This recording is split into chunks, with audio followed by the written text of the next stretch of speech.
Question says two separate wires A and B are stretched by 2 mm and 4 mm respectively when they are subjected to a force of 2 newtons. Assume that both the wires are made up of same material and radius of wire B is 4 times that of radius of wire A. The length of the wires A and B are in the ratio of A is to B. Then A upon B can be expressed as 1 by x, where x is. So it is given to us that radius of B is 4 times radius of A and force on A is equal to force on B. So we have change in length of A will to be equal to 2 mm and change in length of B to be equal to 4 mm. Now using the stress strain analysis, we have Young's modulus to be equal to stress upon strain. Now stress is equal to force upon area and strain is equal to change in length upon length, which is equal to delta L by L.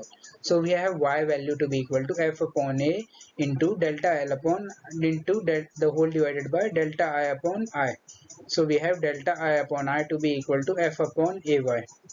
Delta L upon L to be equal to F upon A.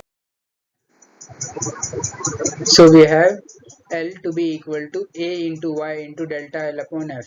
So taking the ratios for LA and LB, we have LA upon LB to be equal to pi RA square into Y into delta LA into F divided by pi into RB square into Y into delta LB into F. On simplifying this a little bit, we get the ratio of the original length as radius of A square into L delta LA the whole divided by radius of B square into delta LB, which on a little simplification and when putting the values gives us RA square upon 16 RA square into 2, which is equal to 1 upon 32. So we have, when comparing it with the one given in the question as 1 by x, we get the value of x as 32.